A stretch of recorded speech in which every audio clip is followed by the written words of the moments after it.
Idio, j'espère que tu vas bien. Je te le dis de suite, j'aime pas les intros à rallonge, je te préviens juste, la vidéo elle est assez longue comme ça, je vais essayer d'être concis, clair et précis. Le concept d'un iceberg, c'est un format de mème qui est apparu sur les forums anglophones il y a un peu plus d'un an, je dirais. Ça essaye de condenser tout le savoir d'un sujet sur une seule image. C'est généralement organisé du savoir le plus commun et courant, c'est-à-dire le sommet de l'iceberg, jusqu'aux informations les moins connues sur le dit sujet, à savoir la face immergée de l'iceberg. Pour plus d'infos, t'as qu'à aller voir la vidéo de l'iceberg Mario 64 par Farod. À ma connaissance, c'est lui qui a démocratisé plus ou moins ça en France. Sur cette chaîne, je vais proposer 3-4 formats de contenu différents, toujours axés autour des mêmes thématiques. Là, c'est un iceberg des théories du complot, comme tu as pu le lire. Donc vous êtes au premier niveau, au sommet de l'iceberg. Et plus on va avancer, moins vous êtes censé connaître le sujet. L'iceberg là, il a 10 niveaux. Maintenant, moi je prétends pas avoir la science infuse, libre à vous de corriger mes erreurs, que ce soit de forme ou de fond. Ne croyez pas tout ce que vous voyez sur internet, même cette vidéo, vérifiez, recoupez, comparez les sources, c'est important. Et de toute façon, tout ce que je dis ici là, c'est censé être référencé, même accessible sur Wikipédia normalement, sinon j'en parlerai pas, ou je débunkerai le truc. Allez, bref, bonne vidéo mon ref. Donc niveau 1, voici la description du niveau 1. Complot traditionnel et mystère non résolu, la plupart de ces choses sont bien documentées et connues d'une bonne partie des citoyens occidentaux. De nombreuses théories courantes peuvent être regroupées en des termes plus larges ou peuvent ne pas apparaître du tout même au niveau 1 compte tenu du fait qu'elles sont déjà connues de la plupart d'entre nous. L'Atlantide. C'est sûrement la cité hypothétique et disparue la plus connue de toutes, aux côtés de l'Hyperborée, Mule, Alémurie, Bimini, Is ou encore Avalon. Évoqué par Platon dans ses discours retranscrits sous les noms Timée et Critias, il s'agirait là d'une île au-delà des colonnes d'Atlas qui possédait une certaine avance technologique lors de son âge d'or, avant d'avoir été engloutie sous l'eau. La plupart des chercheurs s'accordent à dire qu'il s'agissait là d'un récit de fiction, voire d'une métaphore du philosophe grec, mais c'est pas l'avis de tout le monde comme on le verra plus loin. Le truc c'est que ça ressemble pas à un mythe, mais plus à un récit géographique selon moi, hein. Parce que quand Platon il parle sur de la mythologie, on le sait généralement tout de suite, enfin ça se voit. Et même Homère du 9e siècle parle de la fille des Atlantes, Hérodote en parle aussi, Thucydide qui est le premier historien, il en parle même avant Platon. Et à mes yeux, il s'agit là de la terre de laquelle les Berbères amaziques se sont réfugiés dans l'Afrique saharienne aujourd'hui. Enfin, du moins, c'est la théorie que je préfère. Par exemple, la région au nord des Açores, selon le géologue Pierre Ternier, elle a été immergée dans une période récente de l'histoire. Mais je vais vous mettre en description une vidéo qui me sert de source et qui est relativement courte à visionner là-dessus. L'Antarctique. Il y a énormément de théories du complot portant sur le pôle sud, qui est censé être inhabité par l'homme, même si on recense une moyenne de 1500 habitants là-bas, avec des variations en été et en hiver. Je tiens à le dire, parce que je m'y attendais pas, c'est plus que certains villages de France. Comme tu peux t'en douter, il y a de tout en termes de théories du genre. Il y a des trous géants qui apparaîtraient en Antarctique, je crois qu'on en parlera plus tard de ça d'ailleurs, ou encore le gouvernement qui effectuerait des expériences dans des bases cachées, ou même que des dignitaires nazis auraient fui l'Allemagne pour aller là-bas, dans une base souterraine de la Nénerbe. Stonehenge, donc c'est un monument mégalithique, circulaire et érigé à l'âge du bronze néolithique en Angleterre. C'est le symbole des savoirs de l'ancienne humanité, son utilité reste débattue à ce jour, tout comme la prolifération des obélisques et structures mégalithiques à l'époque, dont on a très peu d'explications en fait. John Aubrey pense quant à lui que ça a été érigé par des druides en tant que temple spirituel. Les archéo-astronomes considèrent que c'était une sorte d'observatoire sur les équinoxes et alignements lunaires. On sait aussi que le lieu a accueilli des tombes à incinération, sûrement le lieu d'ensevelissement ritualisé d'une famille régnante à l'époque. Et pour le fun fact, le système il possède d'étonnantes propriétés archéo-acoustiques, puisque les pierres amélioreraient le comportement du son ambiant en fait. Les skinwalkers et les goatmen, dans la culture des natifs américains navajo, le marcheur de peau, donc littéralement, c'est un type de chaman malveillant qui est capable de prendre l'apparence d'un animal ou même d'une personne. Souvent il se met en forme de loup, de corbeau, de coyote ou la bête du Gévaudan dans le but de provoquer le malheur d'autrui. Les hommes chèvres, quant à eux, ils sont plus de l'ordre de la fiction ou de la légende urbaine. Ça serait des hybrides, comme vous l'aurez compris, avec de grandes canines qui se cachent dans les bois. Certaines mythologies comme celle grecque leur attribuent des noms, genre les satyres. Les Black Eyed Kids, heureusement que j'ai jamais tapé ça quand j'étais petit en cherchant les Black Eyed Peas. Les enfants aux yeux noirs, donc parce que ça me fait archi peur, mais pas de panique. C'est censé être une légende urbaine autour d'humanoïdes aux facultés paranormales, généralement des enfants au teint pâle et aux yeux noirs. Selon la creepypasta américaine, ils insisteraient souvent pour pouvoir rentrer chez vous ou dans votre voiture. Bon là du coup sur l'iceberg, la prochaine entrée c'est censé être creepypasta, mais je pense que j'ai pas besoin d'en dire plus. Et si tu sais pas ce que c'est, à mon avis, t'as atterri sur cette vidéo par hasard, tu devrais la quitter tant que tu peux encore, Dylan. Et sinon, l'autre entrée de l'iceberg, Trump Conspiracy, je crois que c'est sujet à censure sur YouTube. Allez lire ce que c'est, allez lire ce qu'est QAnon, je peux pas plus détailler. Faites vos recherches. Alors, les reptiliens, techniquement, c'est une créature imaginaire, c'est-à-dire un reptile à l'apparence humaine, comme l'a fait Mélusine d'Alsace-Lorraine, pour rester dans l'ordre de la source franchouillarde. Ou bien dans les civilisations asiatiques avec les masques de Sichuan, je crois que ça se dit Sichuan, en Chine, ou les Dogu au Japon, les figurines d'Obéid en Irak, que certains relient aux Anunnaki, etc. Dale Russell, en 82, lorsqu'a été découvert le premier crâne de sténonychosaure, a évoqué l'idée qu'une race de dinosauroïdes aurait été l'espèce dominante sur Terre en tant qu'évolution des dinos, si leur extinction n'avait pas eu lieu. Et il y en a qui supposent donc que certains auraient survécu, voire qu'ils auraient muté suite à leur extinction, mais je crois que la sélection naturelle n'est pas trop d'accord avec tout ça. David Icke, lui, c'est un ancien joueur pro de foot britannique. Il adhère de ouf à la théorie des anciens astronautes Anunnaki. C'est pour lui, on est vraiment dirigé en secret par cette espèce. Maintenant, libre à vous de vous procurer ces bouquins, je vous laisse faire. Nibiru. Pour ceux qui connaissaient pas les Anunnakis, l'idée va se préciser. Nibiru, c'est associé à Marduk, donc le plus grand dieu babylonien. Nibiru, ça fait référence soit directement au dieu que je viens de vous citer, soit à une planète lui étant associée qui serait encore inconnue dans notre système solaire, j'ai bien dit notre système solaire, pas un autre. Les tablettes sumériennes, donc juste, je trouve micro parenthèse, les Sumériens c'est la première civilisation connue de l'humanité. Je parle vraiment de civilisation en termes civilisationnels, définitionnellement parlant. Je clôt la parenthèse.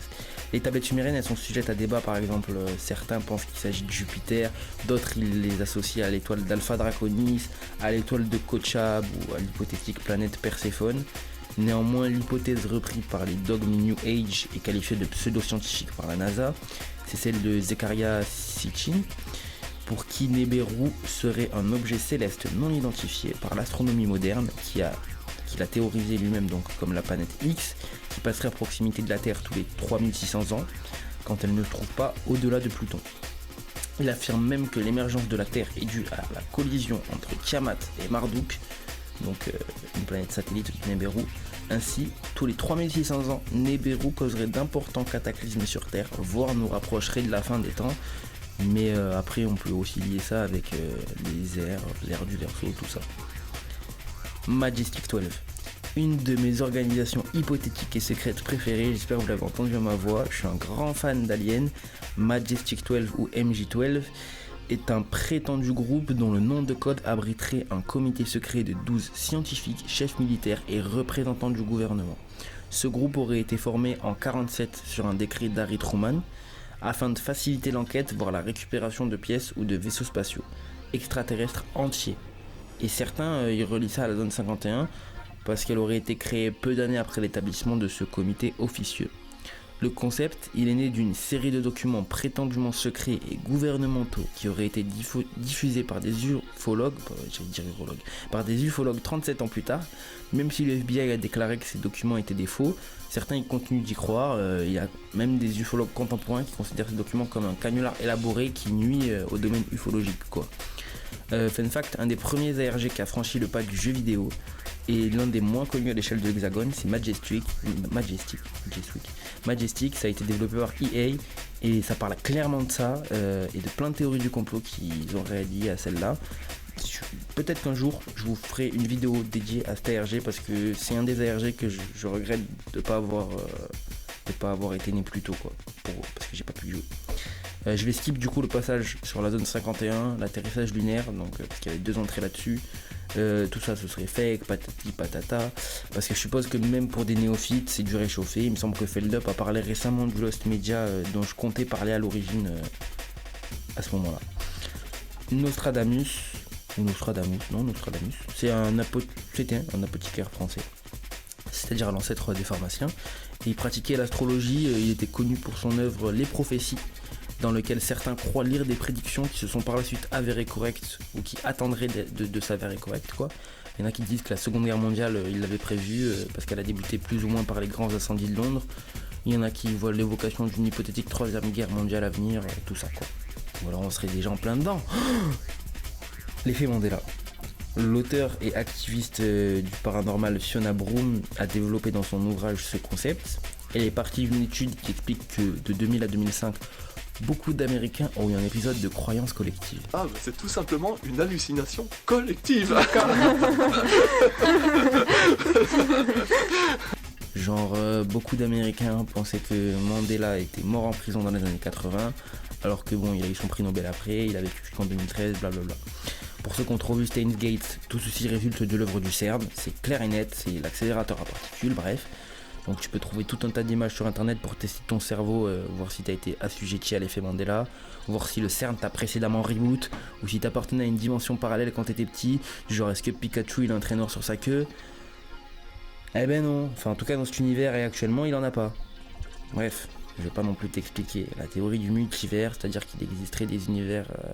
Merde, j'avais dit que j'expliquerais pas. Bon bref, je te souhaite la partie Ouija aussi, la partie sur les célébrités mortes dans des circonstances douteuses.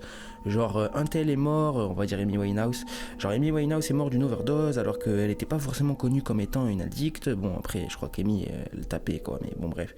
Mais elle avait peut-être un engagement trop poussé. Bref, tu vois le cheminement de pensée, on va laisser Coluche là où il est. Hein. Même s'il a pas fait une overdose. The Secret. Ce genre de terme-là, vous vous rendez pas compte pour l'instant, il y en aura beaucoup par la suite qu'on avance, mais mon Dieu, que c'est chiant d'être aussi vague. Donc j'ai ma théorie sur ce que c'est. Vu que c'est marqué en italique dans l'iceberg, ça fait forcément référence à une œuvre, donc j'ai arbitrairement choisi de vous parler du film le plus connu portant ce nom. Donc Le Secret est un film documentaire d'auto-assistance qualifié de pseudo-scientifique. Il est australo-américain, il date de 2006. Il est composé d'une série d'entretiens conçus pour démontrer ce qui est théorisé comme étant la nouvelle pensée avec un grand N et un grand P. Le film utilise un format documentaire pour présenter un concept intitulé la loi de l'attraction. Cette hypothèse, elle postule que les sentiments et les pensées peuvent attirer des événements, que ce soit du fonctionnement du cosmos jusqu'aux interactions entre les individus dans leurs affaires physiques, émotionnelles, professionnelles. On pourrait avoir un impact sur tout ça juste en le souhaitant assez fort. Du genre, tu croises le regard d'une go dans la rue et tu souhaites assez fort que ce soit elle qui vienne te démarcher, tu vois. Et selon le film, si tu fais les choses assez bien, ça peut marcher. Bon, après, ça peut marcher, bon, c'est assez vague. Le film y suggère également qu'il y a eu une forte tendance des personnes en position au pouvoir à garder ce principe central caché aux yeux du public pour pas qu'il y ait de révolte et de gros bordel. En gros, tout ce que l'on veut ou ce dont on a besoin peut être satisfait en croyant en son résultat, en y pensant à plusieurs reprises et surtout en maintenant une attitude positive pour attirer le résultat souhaité. Le film, il a suscité l'intérêt de personnalités médiatiques genre Oprah Winfrey, pour vous dire à quel point le film a eu un impact. Même chez nous, la mère d'un de mes amis, c'est une fervente adepte de cette croyance et de celle du Reiki, une des variantes médicinales japonaises un peu couplée avec cette théorie, quoi. Il a également reçu beaucoup de controverses, ce film, et de critiques pour ses affirmations. Ça a été parodié par des émissions de télévision aux States, et malgré ça, une version livre du film écrite par Rhonda Byrne a elle aussi connu un fort succès la même année. Parmi les critiques principales, certains y voient une forme de branlette intellectuelle, une tentative d'amener des concepts de gourou d'Inde en Occident, l'attitude de résignation qui découle de cette croyance en général et la philosophie de se contenter de sourire pour attirer du positif et attendre que tout nous tombe du ciel, ça fait également beaucoup débat. Le nouvel ordre mondial, c'est gaulerie. Parce que avant que ça devienne un vrai concept de géopolitique, qui qualifie donc le monde de l'après-guerre froide, donc le concept n'a pas émergé directement après la guerre froide, hein, je vous le dis. Ce terme de base, il puisait ses racines dans l'Apocalypse de Jean. Hein. Oui, tu pensais que j'allais te parler de la théorie du complot, mais pas encore. Et donc dans l'Apocalypse de Jean, il explique qu'à l'aube de la fin des temps, l'humanité sera contrôlée par un nouvel ordre mondial apparemment, un peu pour rappeler, je pense, l'union humaine à l'époque, la tour de Babel dans la Bible, t'as vu ? Donc ça peut de nos jours faire référence au fait que tous les gouvernements vont hypothétiquement converger vers un seul gouvernement eugéniste dans le futur, ou tout simplement que les politiques de tous les pays du monde s'alignent progressivement sur un gros continuum, tout en restant capables de simuler l'illusion qu'il y a bien une différence entre certaines façons de mener les politiques. Il y a des gens qui vont dire oui, mais tu prends des dynasties ça existe toujours, c'est pas que de l'époque des dynasties royales, je vais pas citer de nom de dynastie pour pas me décrédibiliser tout de suite aux yeux yeux des néophytes qui arriveraient. Mais renseigne-toi sur les Georgia Guidestones. C'est très très compliqué de tout résumer là maintenant, donc soit vous allez vous taper le Wikipédia du NOM pour avoir des détails style la pensée de la John Birch Society, Carol Quigley ou Gary Allen, ou alors vous regardez le reste de mes vidéos et vous essayerez de vous faire votre propre avis au fur et à mesure que j'expose d'autres concepts qui se relieront d'eux-mêmes à celui-ci. On va faire un petit jeu, celui qui arrive à me deviner qui est l'auteur des Georgia Guidestones, en tout cas celui qui arrive à deviner celui qui pour moi parce qu'il n'y a pas d'auteur techniquement, enfin l'auteur est resté anonyme, mais s'il y en a un ici qui arrive à me sortir le blaze que moi j'ai trouvé à force de recherche, mes recherches ont pris 5 minutes, mais s'il y en a un qui arrive à me le trouver, je t'offre 1 euro PayPal. Le Pizzagate et les satanismes, donc j'ai résumé ces deux-là, mais tu connais la chanson, je peux pas trop en parler, comme je t'ai expliqué un petit peu plus tôt malheureusement. Les Bilderberg, les conférences Bilderberg, donc c'est un rassemblement annuel et informel d'approximativement 300 personnes. Donc ce seraient les plus influentes en termes de diplomatie, politique, business financier, médias. Généralement c'est des occidentaux qui ont pour but de coordonner les politiques euro-américaines, un peu comme l'Union européenne t'entend. Le caractère confidentiel du bilan des conférences et le fait qu'aucune caméra n'est autorisée à pénétrer les lieux alimentent les théories du complot sur le degré d'influence de ces réunions à l'échelle mondiale. Roger Ménevet, si je ne dis pas de bêtises, alertait dans son article de 67 sur le fait que le groupe qui s'y réunit annuellement cherchait déjà à instaurer une synarchie, c'est-à-dire le nouvel ordre mondial, grosso modo, qui est décrit précédemment, même si Conspiracy Watch souligne que même la John Birch Society dont j'ai parlé y aurait pris part. En tout cas, on a de moins en moins de listes officielles des membres annuels, ça sent pas bon. On n'a pas de compte rendu du tout et on décide pas des thématiques qui y seront abordées. On vote pas pour déterminer les gens qui s'y rendront. Pour des pays censés être des démocraties, très peu pour moi. L'agenda des Nations Unies. Je crois qu'on va aborder plus tard l'agenda 21. Donc je vais pas trop développer maintenant si jamais c'est en lien avec ça, mais c'est l'idée en gros, grosso modo, que les Nations Unies essayent de rediriger le monde vers une forme de nouvel ordre mondial, qu'en gros ils seraient dans le coup, et qu'ils auraient un gros agenda à tenir, un grand agenda public pour que tout le monde accepte progressivement un peu mieux ce NOM. Pareil, là je vais sauter la thématique de l'iceberg suivante. Je vais même pas la mentionner en fait parce que je veux vesquiller l'ascension le plus possible pour viser la longévité, la pérennité, le buzz. Je te laisse checker et faire tes recherches. Ça parle d'une ethnie religieuse en particulier que certains désignent comme fomentant de grands complots depuis la nuit du temps. Bref, je pense qu'il suffit pas plus comme description. Big Pharma. De base, le terme peut désigner l'industrie pharmaceutique en général, mais dans le cadre de cette vidéo, on va surtout parler du lobby pharmaceutique. Aux USA, il y a eu des procès où des firmes favorisaient la dépendance des antidouleurs avec des promotions trompeuses ou encore des manipulations autour du sucre, genre la Drug and Food Administration, et beaucoup d'autres scandales.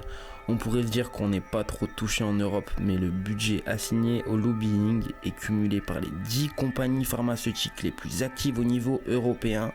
Je te laisse deviner, Dylan, écris en commentaire en 2 minutes. Il est en moyenne proche de 15 millions d'euros. What? Les OGM. Selon certains, les OGM peuvent créer des pénuries alimentaires, même si de base on les utilise pour contrer la famine. On a par exemple les cultures Monsanto qui n'ont pas de graines dans leurs fruits et légumes, pour que ce soit impossible d'en replanter et que tu sois obligé d'en racheter. Du coup, selon d'autres, ce serait plutôt utilisé comme une drogue dans la nourriture américaine notamment, même si on en importe pas mal en fait de la nourriture américaine ces dernières années. L'acupuncture. En gros, on a déjà parlé de Big Pharma, donc certains pensent que l'acupuncture peut guérir certaines maladies, mais que les médias et les lobbies pharmaceutiques la qualifient de pseudo-médecine afin de mieux gagner leur croûte, quoi. Enfin, voilà, tu captes ce que je veux dire. Mais va en Asie et tu verras que pour eux, c'est pas de la pseudo-médecine. Les chemtrails. Pareil, je suppose que tout le monde voit à peu près ce que c'est, mais je vais laisser mon mot résumé. Ils veulent que tu sois comme tu sois là. Tout a un lien. C'est ça les Illuminati. Ils utilisent par exemple la technique du chemtrail. Tu vois les trucs blancs que tu vois derrière les avions, et ben ils laissent des produits chimiques que nous on respire comme ça. Après nous on est sous leur service bizarre. Non, y a pas ça Momo, je sais pas de ça, je sais pas tout dit. Encore les avions qui volent du nord au sud, de l'est à l'ouest. Après ils font quoi eux? font que des demi-tours dans le ciel. Ils lâchent des triangles des RE. American Airlines, eux, j'en laisse 2, ils font des doubles triangles carrément, tellement qu'ils sont dedans à fond. Mais bon, c'est pour ça que nous, on fait ce qu'on veut, nous. C'est ça que nous, on fait ce qu'on veut, nous. Tu captes? Plus sérieusement, je vais vous lire la page web de Greenpeace sur un sujet similaire mais bien réel. Il existe ainsi un ensemencement de nuages avec l'iodure d'argent qui permet de créer synthétiquement de la vapeur d'eau, comme ça a été fait récemment à Dubaï et en Chine. Je vais aussi sauter les parties sur la vaccination, les ovnis et le contrôle des médias parce que en soi c'est soit trop controversé en l'état actuel des choses, soit déjà très connu et obvious, soit parce qu'on en a déjà parlé dans l'iceberg ou qu'on en parlera encore plus tard. L'incident Vela. En 1976, le satellite américain Vela, chargé de la détection d'essais nucléaires, il a noté l'apparition d'un double éclair lumineux. C'est la caractéristique même d'une explosion atomique pour le satellite américain, quoi. Il est payé à détecter ça, quoi, donc ne me pose pas plus de questions, Dylan. L'hypothèse d'une erreur, elle est envisagée puisque ça aurait pu être l'impact d'une météorite ou bien l'apparition de 2 éclairs simultanés. Ouais. Si aucun pays n'a revendiqué d'essai atomique à l'époque, on l'a localisé à proximité de l'île sud-africaine de Marion, à une époque où le pays n'avait pas les moyens de se procurer une telle technologie apparemment, quoi.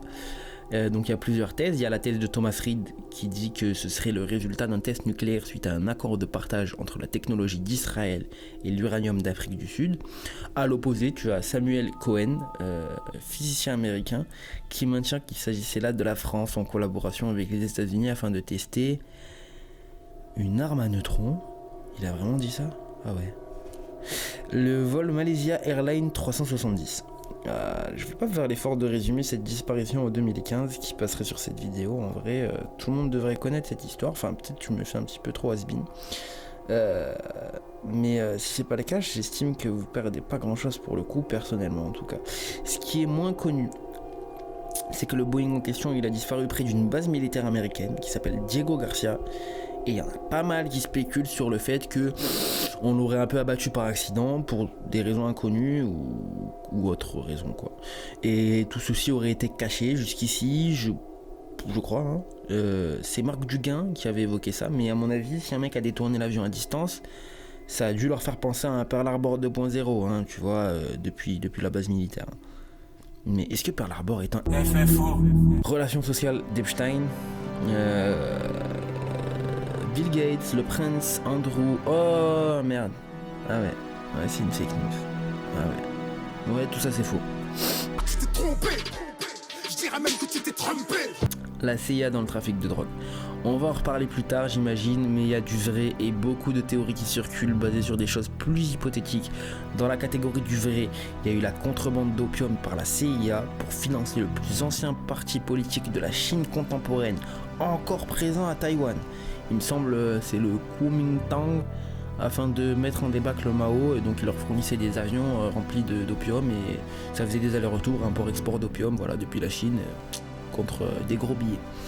La même chose, alors là, celle-là, elle m'a choqué quand j'ai appris que c'était vrai. Ça m'a choqué. La même chose au Nicaragua avec la résistance nationale, on l'appelle comme ça. Ils distribuaient du crack dans les banlieues noires de Los Angeles. Oui, la CIA distribuait du crack aux banlieues noires de Los Angeles, notamment pour inciter le ghetto de Watts, pour ne citer que lui, au génocide racial. Si je dis pas de bêtises, c'est même eux les premiers à avoir ramené du crack là-bas. Parce qu'à mon avis, il n'y avait pas trop de renois chimistes à l'époque pour apprendre la recette, tu vois. Et Gary Webb, il avait révélé au grand jour tout ça, après avoir survécu aux calomnies et qu'on l'a retrouvé suicidé de 2 balles dans la tête. Bon, petit aparté, j'aimerais savoir avec quel calibre de pistolet il a pu s'en tirer 2 avant de s'effondrer, mais ça c'est un autre débat, on ferme la parenthèse. Et au final, Gary Webb, les gens qui l'ont calomnié, ils ont dit on s'excuse, c'était la réalité en fait, il disait pas de la merde le mec. Mais bon, c'était trop tard, on l'avait suicidé dans le dos. Dizaines d'années après, cette fois c'est au tour du Venezuela d'être l'émetteur d'une tonne de cocaïne pura en direction des bureaux de l'agence, malgré les objections du directeur de la DEA de l'époque, Robert Bonner. Mais de toute façon, la CIA, leur défense, elle est toute simple. Hein. À nous, on veut juste récolter des infos sur les cartels de drogue colombiens. Après, si la coque, elle finit basée par des noirs et revendue par des noirs dans la street, c'est leur problème, quoi, voilà. Mao Yale, alors ça c'est dur à trouver, c'est-à-dire que même aux USA, ils en parlent pas beaucoup, que t'ailles sur Reddit ou quoi, il y a 2-3 personnes qui vont mentionner le bail, mais bon. Soit généralement c'est des sites conspi à 2 francs 6 sous qui citent aucune source, soit à l'opposé on a des gens qui démontent cette théorie en expliquant que ça doit provenir du fait que Mao il a été prof à l'université de Pékin et que même là-bas de toute façon il n'a pas une très bonne réputation, donc c'est pas logique qu'il y ait des connexions avec Yale, mais bon, je vais quand même t'expliquer. Avant tout pour moi c'est clairement un truc à débunker pour la culture, donc je vais quand même t'expliquer comme t'es dit, mais certains ils te disent ça sans source quoi. Donc selon eux, Mao aurait entretenu en secret des relations avec l'administration de l'université de Yale afin de recevoir des dons, et en échange il aurait, ça arrange que lui, pas que lui du coup, il aurait endoctriné un grand groupe d'universitaires, puisqu'à cette époque, avant qu'il dérape, il était très apprécié par les mouvements hippies, il me semble. Bon, je sais pas trop si c'est cette époque-là, mais voilà. La déclaration la plus complète que j'ai pu trouver sur des sites clichés, c'est qu'entre 1919 et 1920, Mao aurait rencontré plusieurs fois l'administration de Yale. Il aurait fait éditer son propre magazine étudiant communiste afin de réorienter la pensée estudiantine de l'époque. Il aurait même exploité une librairie à l'extérieur de la fac de médecine. Mais bon voilà, ça manque de sources. Il y a des trucs, je me dis un peu, qu'est-ce que ça fout là quoi? Pourquoi fac de médecine d'un coup Opération Northwoods, c'est devenu un des exemples aujourd'hui pour appuyer la thèse du 11 septembre comme étant un inside job, c'est-à-dire un attentat qui a été orchestré en interne, donc par les USA eux-mêmes. Donc c'est un exemple concret d'opération militaire clandestine organisée afin de manipuler l'opinion publique en agissant sous une fausse bannière, on appelle ça un False Flag Operation, FFO. C'est-à-dire que l'état-major précédent l'administration de John Kennedy avait conçu un plan qui consistait à réaliser une série de mini-attentats sur le sol américain, revendiquer ces attentats comme étant perpétrés par des Cubains afin que l'opinion publique soit plus enclin à accepter une guerre qui arrivait, tu vois. Donc c'est très vicelard, c'est des opérations militaires à mener sur leur propre sol, du genre bombarder leur propre base, saboter Guantanamo, faire évacuer des mecs, créer des émeutes, voilà.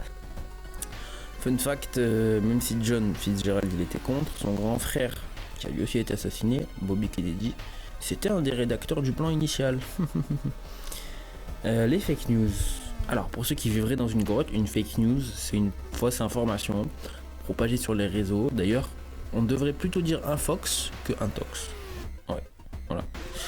Plus qu'une théorie du complot, derrière ce concept, il y a une part de vérité, puisqu'à titre d'exemple, la compagnie Cambridge Analytica, elle est à l'origine de la promulgation de beaucoup de fake news pendant des moments très importants, du style les élections américaines, Trump-Clinton, même Trump-Biden, je crois.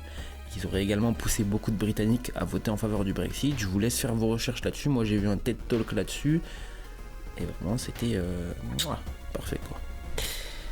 Je vais pas parler du prochain sujet mentionné sur l'iceberg, c'est la cryptozoologie. On va en reparler beaucoup plus tard en profondeur.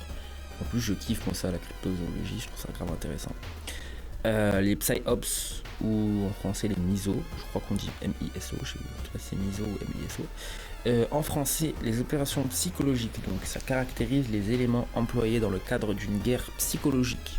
Donc du style de nos jours, faire de la désinformation ciblée, comme je l'ai dit avant avec Cambridge Analytica, ou au contraire de la propagande par le biais des réseaux sociaux, comme j'expliquais. Ça a été utilisé pendant l'élection de Trump pour manipuler l'électorat, je te l'ai dit. Ils ont fait la même pendant le référendum du Brexit, je te l'ai dit également. C'est très insidieux, très flou, avec les IA de deep learning et les réseaux sociaux et les tatati et les tutti quanti, ça y va vite aujourd'hui. Hein. Ils font un très bon travail de fichage, puis ils font un très bon travail de ciblage, et ça rend ces techniques ultra efficaces, parce qu'ils font des profils psychologiques, grâce à la trace que tu laisses sur internet, la trace numérique, notamment avec la plateforme Ripon, c'était la plateforme dont s'est servi Cambridge Analytica. On m'a conseillé de regarder The Great Hack sur Netflix. Je sais pas si elle est sur le catalogue français. Les petits filous du VPN, ils trouveront toujours un moyen de le voir. De toute façon, après moi j'ai pas vu, donc je sais pas ce que ça vaut. Si on remonte plus loin, historiquement, avant Internet, les psyops, avant de devenir l'acronyme MISO, étaient surtout l'emploi de sons déstabilisants. Donc au Vietnam, avec l'opération Wandering Soul, je vais pas vous résumer ça parce que je trouve ça affreux. Wandering Soul, je trouve ça pas très éthique. Ils ont aussi fait des attaques avec le climat, du genre Opération Popeye, donc c'est aussi au Vietnam. Ou alors ça coupait tout bonnement les rationnements de l'adversaire, quoi, en mode basique, quoi, art de la guerre. Mais bon, ça devait pas être facile d'être un Viet Cong à l'époque. Force à vous, vraiment, force à vos ancêtres. S'il y a des descendants de Viet Cong ici, force à vos ancêtres. Hein. Les brigades rouges aux États-Unis, les Red Squads, c'était des unités de renseignement de la police qui étaient spécialisées dans l'infiltration, la conduite de contre-mesures et la collecte de renseignements sur les groupes politiques et sociaux au cours du XXe siècle. Ça date d'aussi loin que les meutes de Haymarket en 1886. Les escouades rouges, elles sont devenues courantes dans les grandes villes telles que Chicago, New York, Los Angeles, Pendant la première peur rouge des années 1920, ils ont été mis en place en tant qu'unité spécialisée des services de police de la ville, comme une arme contre les syndicats, les communistes, les anarchistes et autres dissidents. C'est-à-dire que tu vois le petit coco là-bas, le petit communiste là, et lui s'habille un petit peu trop en rouge, tu vas me l'espionner, Dylan. Voilà. T'es de la police, Dylan, tu vas m'espionner le petit coco là-bas et on va propager des rumeurs, on va faire foirer sa vie, quoi. Ouais. COINTELPRO, littéralement le Counter Intelligence Program, était le programme phare de contre-espionnage du FBI sous la direction de Edgar Hoover El Famoso, dans le but d'enquêter sur les organisations politiquement dissidentes sur le sol américain et perturber leurs activités. Donc ça fait penser aux Red Squads, mais c'est pas que pour les communistes, tu vas voir. Le document, en fait, il ordonnait aux agents du bureau d'exposer, perturber, discréditer, voire neutraliser les activités de ces mouvements et de leurs chefs. Donc, comme beaucoup de dossiers, opérations et projets maintenant déclassifiés, longtemps on a nié son existence, longtemps on a fait passer les gens qui y croyaient pour des conspirationnistes, des désaxés, tout ce que tu veux, voilà quoi. Parce que le programme il était illégal, mais quand la commission Church, formée après le scandale du Watergate, elle a mis en lumière, elle a passé quelques petits coups de stabilo sur les feuilles qu'il y avait là-bas, sur les archives. Ça a révélé que les cibles visées par cette vaste opération de déstabilisation, ça allait des partis d'extrême gauche, donc le Parti communiste américain, la continuité ou les prédécesseurs des Red Squads, aux partis militants des droits civiques afro-américains, et amérindiens aussi, à savoir Martin Luther King, les Black Panthers, l'American Indian Movement, jusqu'aux partis d'extrême droite conservateurs, réactionnaires et nationalistes du genre le KKK ou le Parti nazi américain. Ouais, j'aurais pas vu Hoover faire ce genre de move, mais ouais, il a aussi fait ça sur le KKK et le Parti nazi américain aussi. Bon, après, il faudrait se renseigner pour voir sur lesquels il mettait plus de pression qu'aux autres. Mais bref, ça c'est une autre histoire. Padma McCord, c'est le nom d'une personnalité très mystérieuse des internets. Elle posséderait, pour des raisons toujours inconnues à ce jour, des milliers, si ce n'est quasi 1 million d'URL à son nom, quoi. Elle a acheté je sais pas combien de noms de domaines, quoi, gros. Au premier abord, on pourrait croire qu'elle fait de l'achat-revente de noms de domaines, ou elle les achète pour des compagnies, mais beaucoup de ces URL, lorsque vous vous rendez dessus, elles contiennent en fait juste des photos de sa tête, photoshopées. Et en fait, elle a remplacé le visage d'autres femmes par le sien. Et la plupart des URL, en fait, elles te redirigent vers d'autres noms de domaines qui lui appartiennent aussi. Donc il y en a qui te disent c'est un ARG, il y en a qui te disent c'est du business, il y en a qui te disent elle est juste complètement tarée la meuf. Donc à chacun sa version. La mort d'Elisa Lam. Celle-là, elle me rend vraiment triste. Elisa, c'était une étudiante canadienne de 21 ans. Elle voyageait à l'époque seule aux États-Unis et elle logeait à l'hôtel Cecil de Los Angeles. Ses parents, quand ils ont plus eu de nouvelles à partir du 31 janvier 2013, elle devait quitter l'hôtel ce jour-là pour Santa Cruz, ça les a inquiétés. Ils ont directement contacté la police. Et donc le 19 février, soit 19 jours plus tard, si je suis fort en maths, les clients de l'hôtel Cecil, ils se plaignent d'une faible pression de l'eau. D'ailleurs, petite parenthèse, pourquoi ils ont attendu 19? Pourquoi la police, ils ont pas enquêté dans la chambre? Enfin, l'hôtel est... Bon bref, on verra ça plus tard. Donc les clients, le 19, ils se plaignent qu'il n'y a pas trop de pression. Quand on ouvre le robinet, l'eau elle a mauvais goût, elle pue, elle a une couleur chelou, gros. Va voir s'il te plaît le mec de l'accueil là. Donc il en faut pas plus pour que le service de maintenance il se rende sur le toit. Ils inspectent le réservoir d'eau sur le toit, quoi. Et tu sais, comme dans le film Spider-Man et tout, tu vois, sur les toits. Bref. Et c'est là qu'ils trouvent le corps nu d'Elisa, avec la majorité de ses vêtements, ses effets personnels dans l'eau. Et en l'absence de preuves de violence physique, les légistes en sont arrivés à la conclusion que c'était dû à un épisode psychotique qui l'avait sûrement mené à une noyade accidentelle. La vidéo en arrière-plan que vous voyez, c'est la dernière vidéo enregistrée d'Elisa avant sa disparition.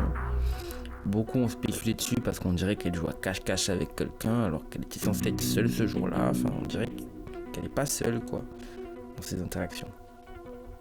Fun fact, checkez un peu l'historique de l'hôtel Cécile. Il y a eu beaucoup de suicides et de meurtriers qui y ont résidé un certain temps.